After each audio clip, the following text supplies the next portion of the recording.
Welcome to another episode of Beyond Four Walls. I am your host, Jodie Fraser, and today I have the pleasure of talking to Dave Southby. Dave is a renowned figure in the field of financial planning with a career marked by dedication, expertise, and a commitment to helping clients achieve their financial goals.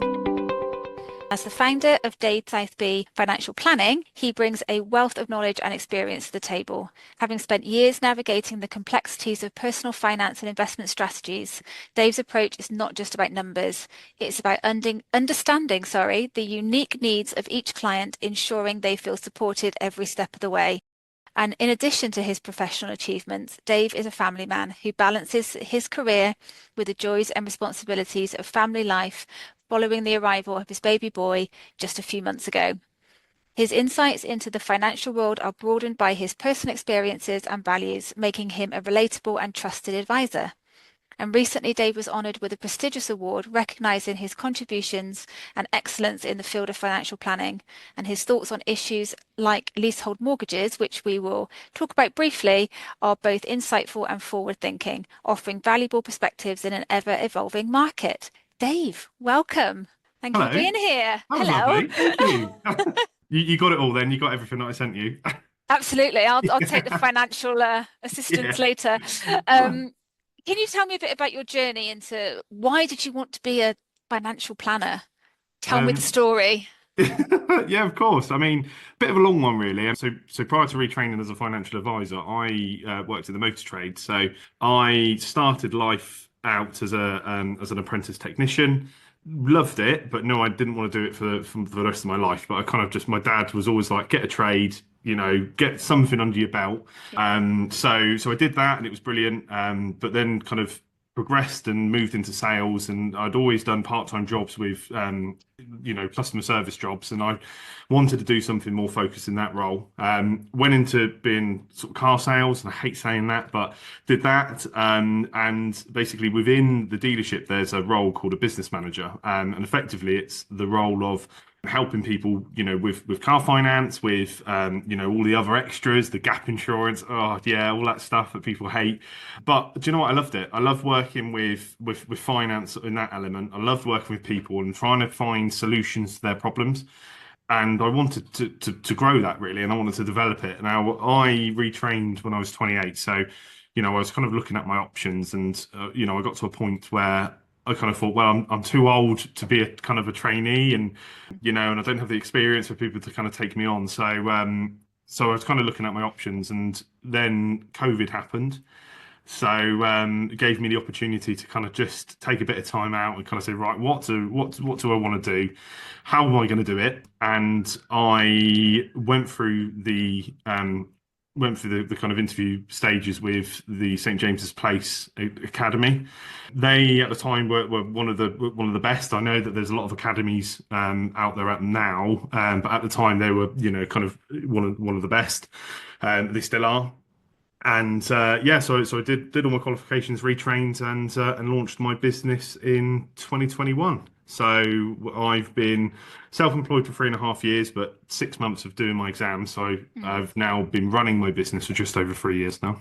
I can't imagine you as a car salesman before, but just to get that one in there, I can't, I was an honest car salesman. You're an honest car salesman. I just can't imagine it at all. But tell me how, I mean, I know you started your business before your little boy was born, but is there a family influence there at all? I know you said about your dad saying get a trade. How has it influenced your professional life? I mean, I think right from young, I've always enjoyed working. I've always had a kind of strong work ethic. One of the kind of driving factors for me for making this career change is and kind of pushed me to it, really, was when you work in the motor trade, and I'm sure anyone listening that has worked in the motor trade understands that there's a lot of long hours. I was working every Saturday, I was working every Sunday, I was working every bank holiday. The hours are 8 till 6.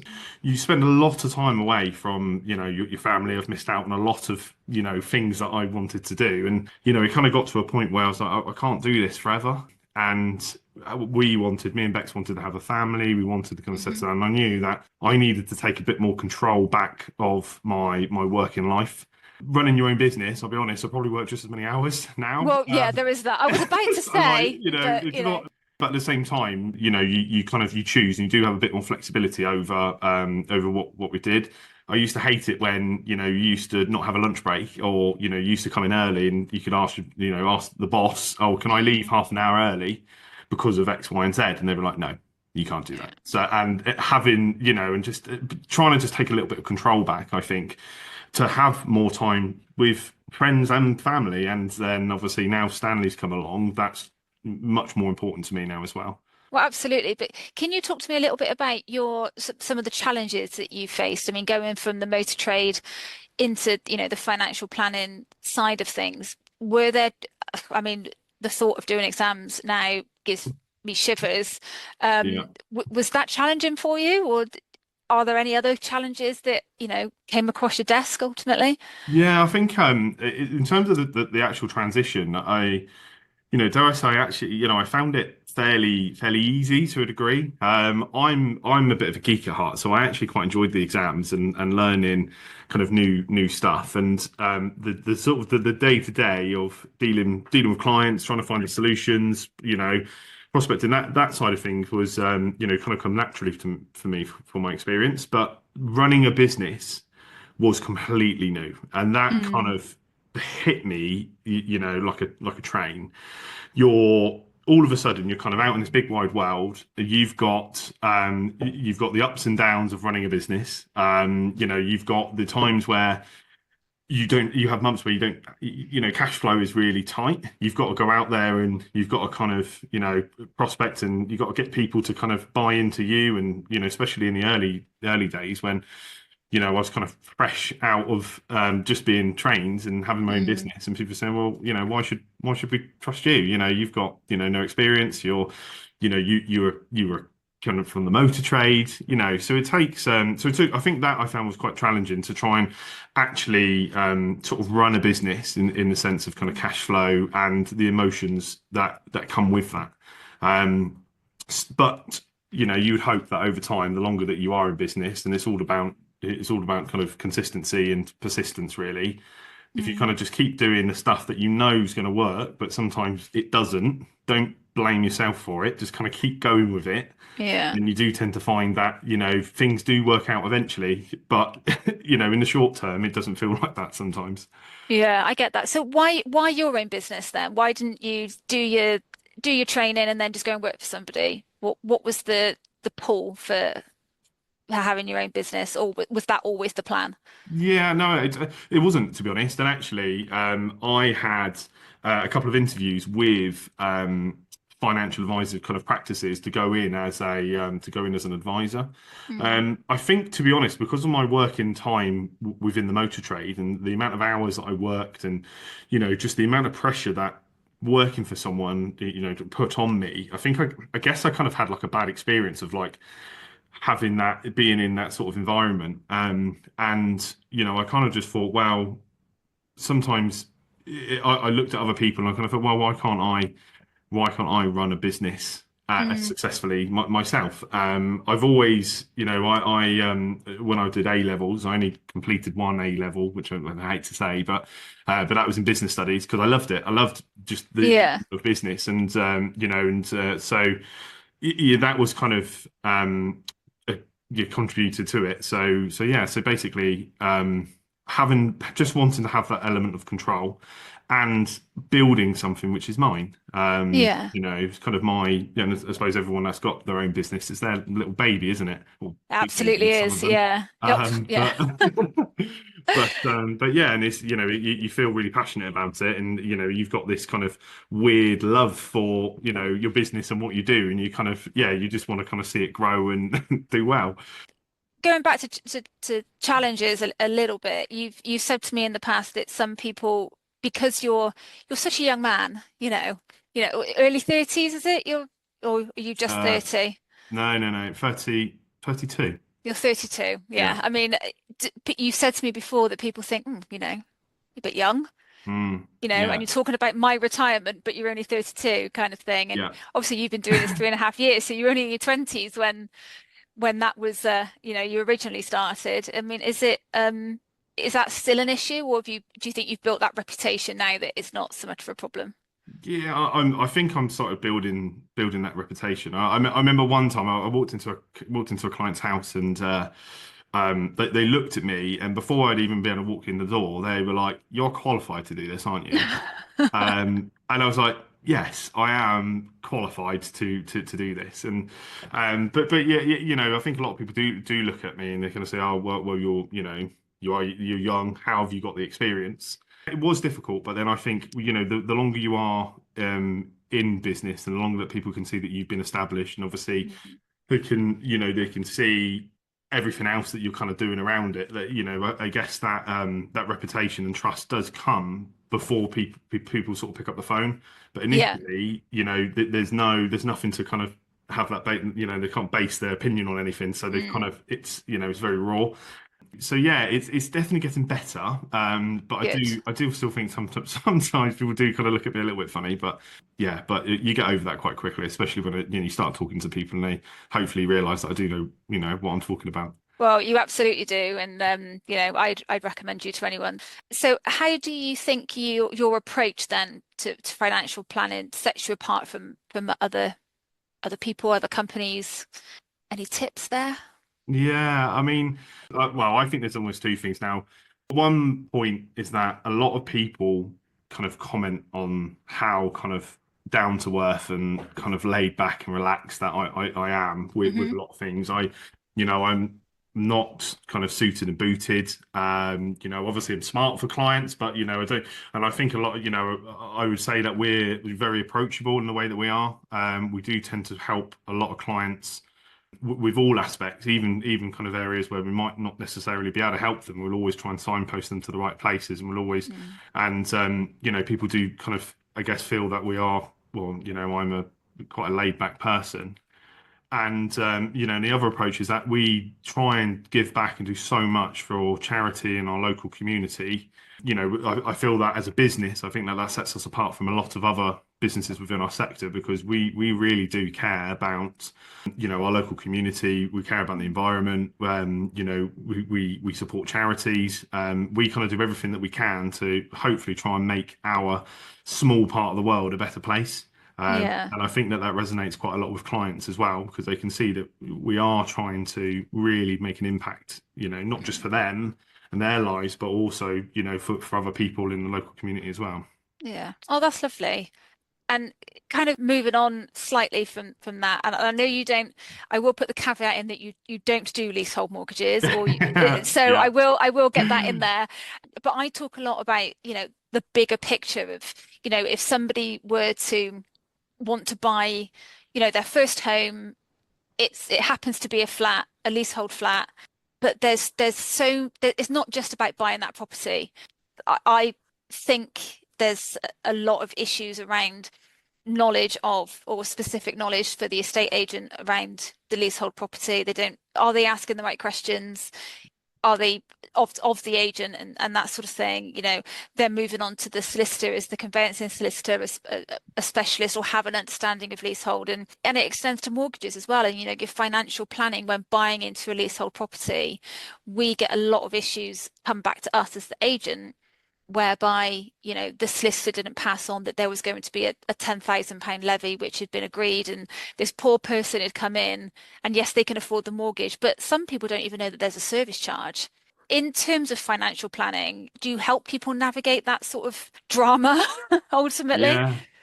Yeah, no, no, definitely. I think as a financial advisor, I almoys feel it's kind of my responsibility to kind of look after not just their money, but also them as a person. And you especially when you have clients and they are looking to, because I obviously have got clients who've got portfolios and they've obviously got Mm, property portfolios, and flats are can make up quite a large part of that. And actually just making sure that they are signposted to speak to the right people. And I think more than anything, just to make people aware of actually this can, that can happen and this can, potentially, trip you up, not necessarily financially, but also, you emotionally, and it's going to take your time up, and it's going to be really potentially mm, stressful. You need to make sure that you're aware of everything which could potentially happen. And you're right, you need to speak to specialists, and you need to speak to people, the right people, And, part of my job is to try and help people kind of just understand that, and also to try and, signpost them to a certain degree.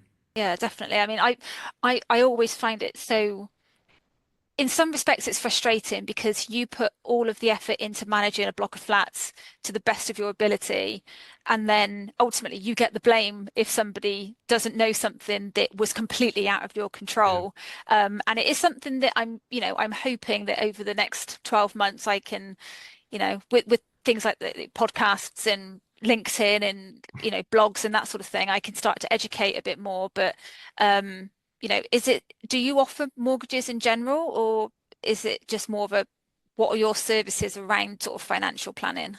So I'm qualified to give mortgage advice and qualified for equity release as well. Having done it, and obviously been in the industry for sort of just over 3 years now, I very much feel that that is almost a completely different market. Mm, Mortgages, leasehold mortgages, equity release, anything kind of to do that. Especially the last 18 months, that market has changed so much. mm, It moves on, rates change, they've been changing all the time. You need to be aware of that stuff. So, I kind of thought very early on that actually, as much as I'm aware of these things, and it's good for me to advise people that, not necessarily on it, but at least I can speak to them about it. mm. I've kind of thought, well, actually, I know people which are specialists in those areas. I'm better off leaning on their expertise because they do it all the time. I then really focus on sort of retirement planning, Mhm. tax planning, investments, sort of cash Yeah. flow modeling, working on and helping clients with the bigger picture. I think obviously, mortgages is a small element of a much bigger picture. Yeah. And it's trying to help them understand, well, where does that fit into the plan and what are the kind of implications of that? What does that mean for 30 years time? Mm. And it's trying to help people kind of achieve their overall goals as opposed to, kind of a small element of it. Yeah. So I suppose ultimately, as you say, that the mortgage side of it is a very small part, but actually you could be really helpful to somebody who may want to invest in portfolio of leasehold flats, for Yeah, example, that they only absolutely. want to have that. So there's so many elements of that that have to be taken into consideration, like an equity release, I guess, could be one of those elements if there's a large bill that needs to be paid or that sort of thing. You don't because I know there are some leases, for example, that don't allow you to have a sinking fund or a reserve fund. So, the money has to be budgeted. So if you're doing a large project, it has to be budgeted in the year that you're going to do that project. Yeah, And that is a real kick in the teeth for some people, especially elderly absolutely. people, because they think, oh, I've put all of this money, all of this service charge into this investment or into my home, and actually I now need to find another 10 grand from somewhere. It must be really, really difficult, especially if they've been planning with you for their retirement or anything like that, and then they get Yeah, hit with something so, kind of contentious in a way. it happens. Mm. I think this is kind of a part of it is that when you're in a job, and I'm sure you're the same, it might not happen to a lot of people, but when you're in it all the time, you can see that this does happen, and some Yeah. things you can't plan for, but you can have things in the background which will, help if that ever Yeah. happened at the time, and that can make a big difference. But yeah, you're right.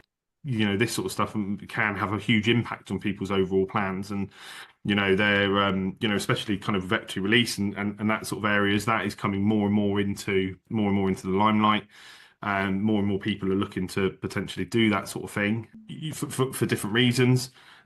So yeah, I mean, obviously they're incredibly important, which is why I kind of made the decision that I will rely on specialists that specialize in them all the Yeah. time, and I just kind of know when to kind of signpost when it's right to speak to those people. Mm. Because for me to specialize in what I do and that, I'm just going to Just not. be. It just can't. You can't be a specialist in everything. As much as I want to, I'd like to think I am. You got to kind of know your limitations, and actually there Mm. are people out there which are the experts, and it's good to then just draw on their knowledge. Yeah, definitely. And I've said this on another podcast that, a lot of our clients expect us to know, everything about our job, and we do. We know everything about property management. However, we don't know how to fix a lift. We don't know how to do something with electrics because I'll probably Yeah. blow myself up, and let's not do that. I don't know how to fix a leak from a plumber or a roof leak, but I know how to manage all of that. And I think you've hit the nail on the head there with where to point them in the right direction, kind of thing.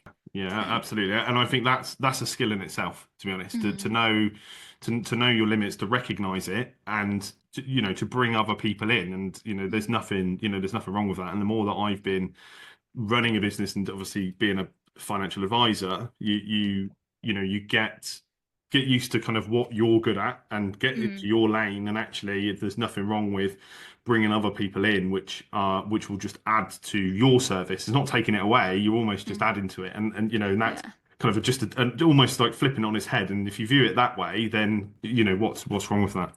yeah, definitely. So you've recently won an award. Yes, yes, we have. Yeah, Yeah. yeah, you remember?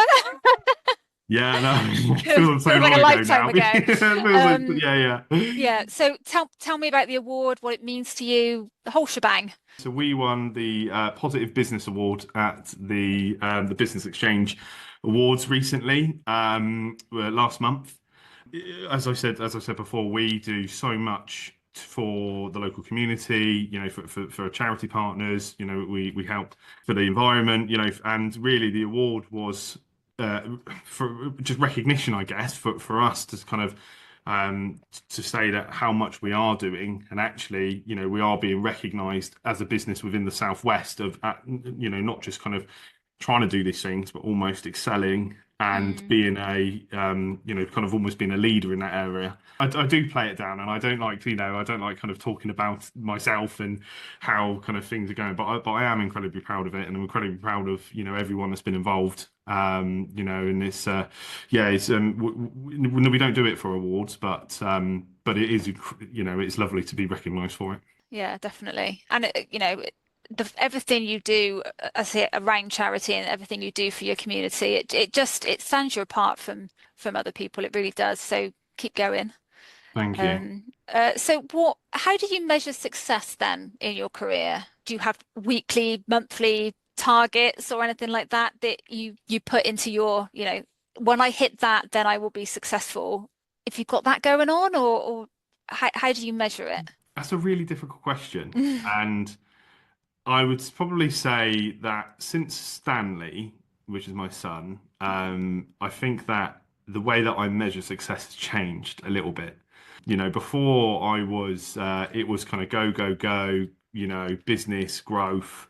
Never really looked so much at, turnover. Obviously, it was important and we needed to kind of keep the business growing, but more for us, it was, how many clients have we got? What are our funds under management? And are we still moving in the right direction? Okay. Um, of it, but since kind of Stanley's been born, and I think, and again, anyone that's kind of had children and running a business or not, you do relook at things, and you do kind of say actually what is success, and how do I measure that now? And, Mm, and I think there's certainly an element of, well, actually, an element of my success is also to make sure that he is happy, and I spend time yeah. with him, and I'm there for him, and and he's healthy, and he's developing in the right way, and for that to happen, really, it'd be good for me to be around and for me to spend time with him. So that we do have targets, and I think that we've got to a point now where we're kind of, the business is growing and earning enough for us to be comfortable. So then it's a case of, okay, well, what's next? So yeah, the kind of next stage really be for us to kind of just grow the team, and I guess once we kind of grow the team, I feel okay. Well, that's successful. That okay, we've hit that, and then we kind of keep going. So it's yeah, never ending.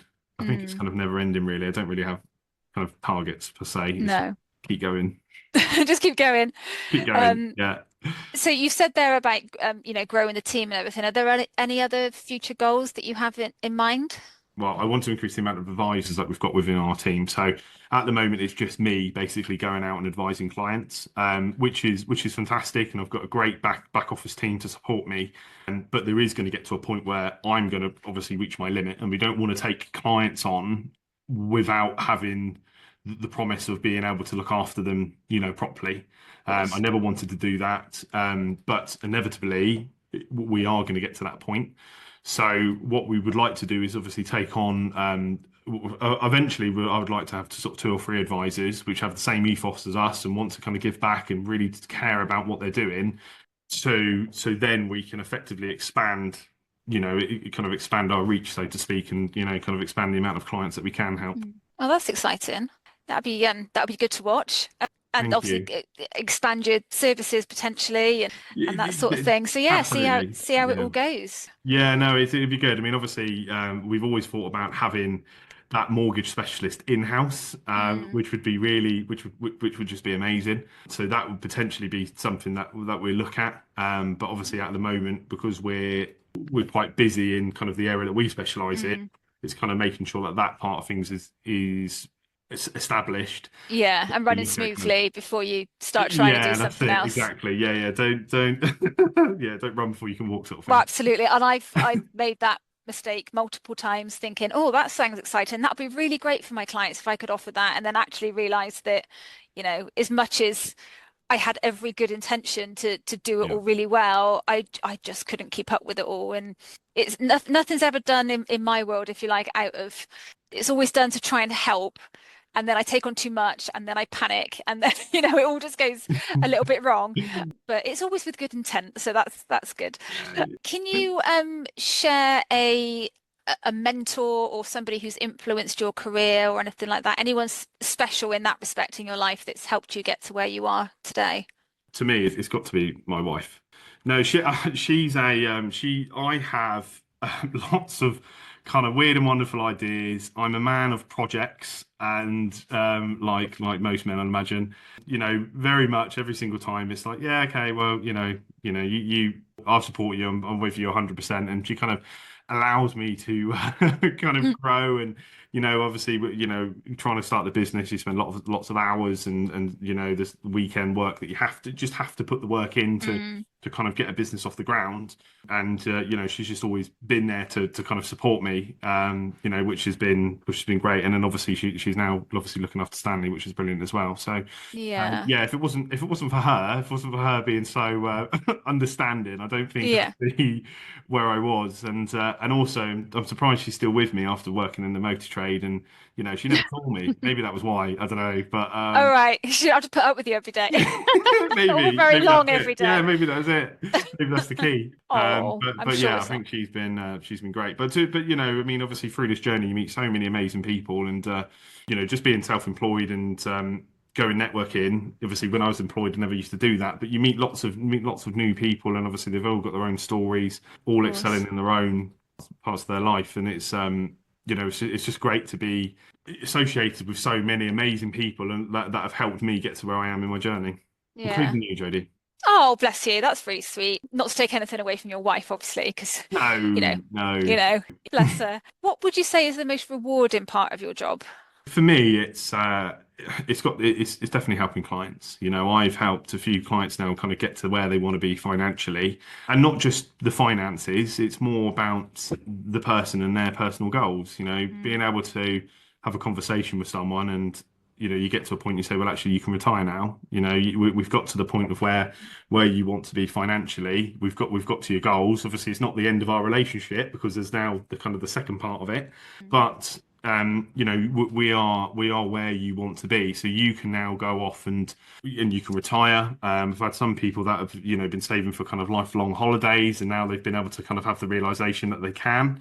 I speak to a lot of clients that kind of they come to me and they say, we've got all these pensions, we've accumulated all of this, kind of wealth over the years, which people do. What does it all mean? Where do we, and they want to then kind of put that into a plan. And actually, it's so nice being able to tell people, actually, you can do what you want to do, and actually, let's factor in this kind of holiday that you want to go on.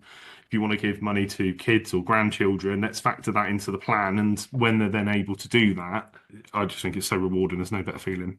And to know as well, I suppose, that you can give that wealth of experience and to help your own son achieve his financial goals when he gets bigger, and how you can help your own family and stuff like that. That must be Yeah. really rewarding for you as well. Yeah, yeah, no, it is, and it's it's sometimes difficult because, obviously I want to put all this, obviously make investments for him and do all that other Mm. stuff. But then there's also an element of, well, you still got to earn, you still got to have the value of what they're growing, and that can be quite difficult sometimes because you can see all the value of making investments for them and how much it's going to grow and compound over years.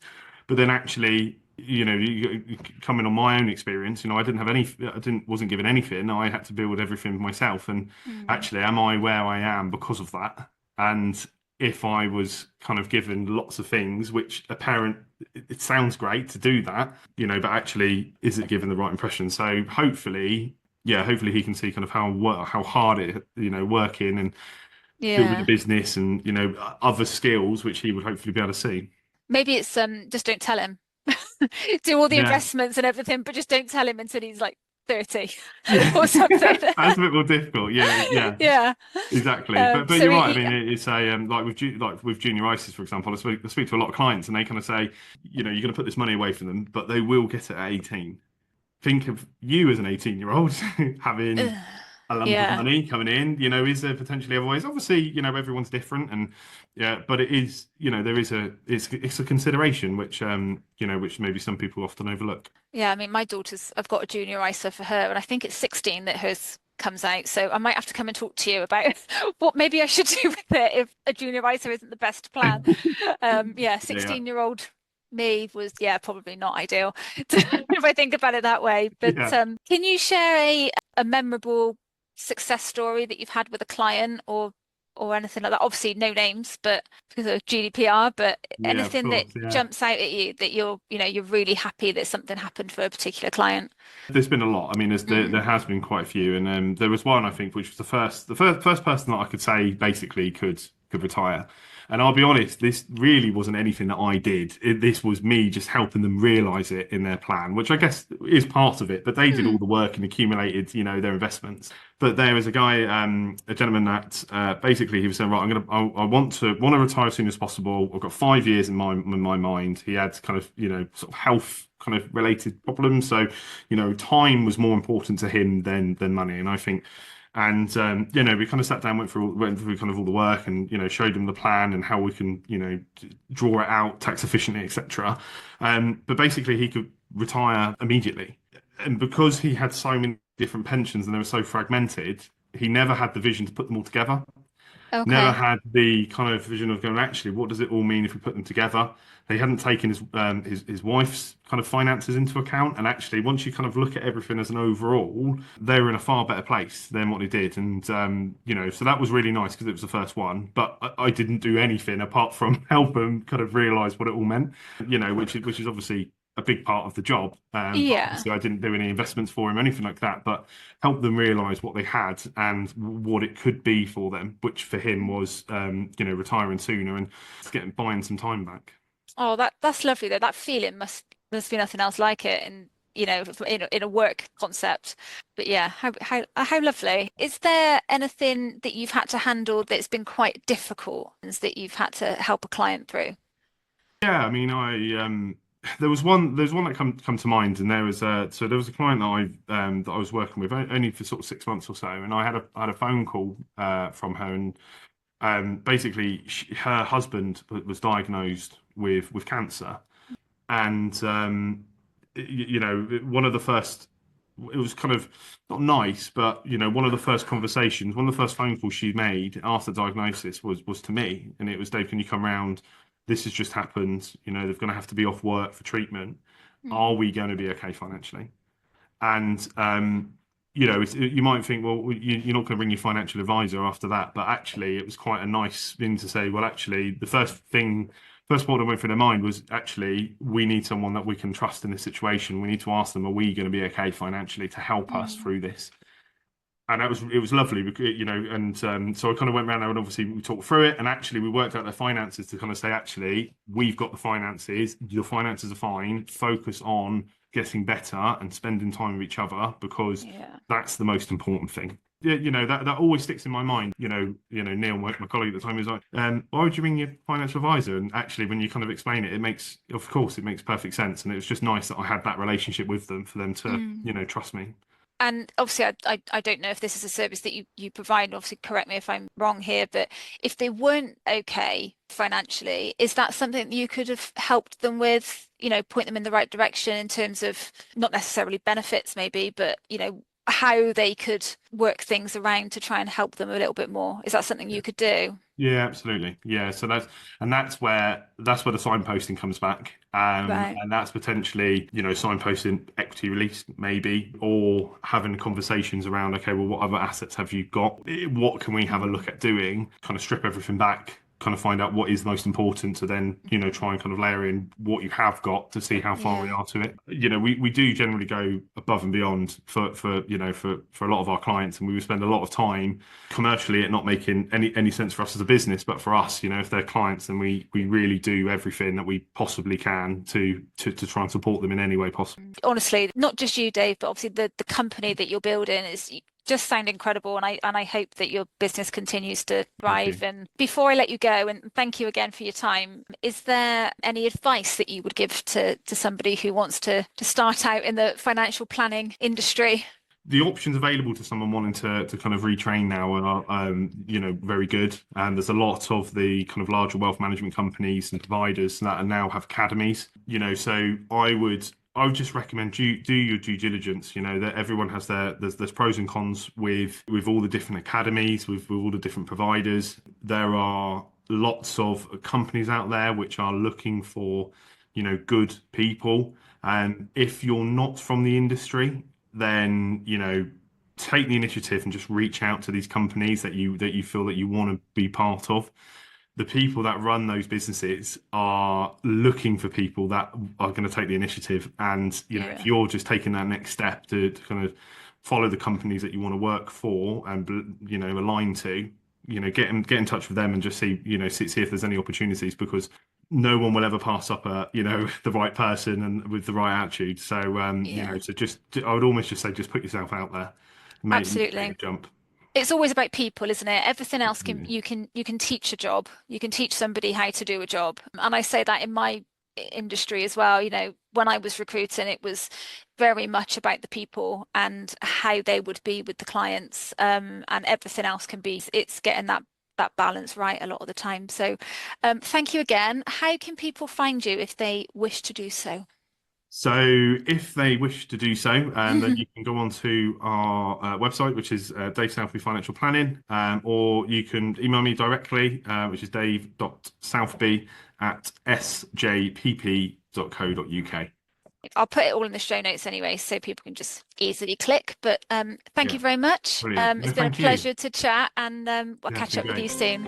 Yeah, lovely. Thank Okay. you. Thank you so much for taking the time to listen to my latest podcast. You can find me on LinkedIn and Instagram. The links are in the show notes. Or you can contact me on jodie@jodiefraser.com. For more content and updates, don't forget to subscribe to this podcast on your favourite platforms. Thank you once again for listening. Until next time, take care.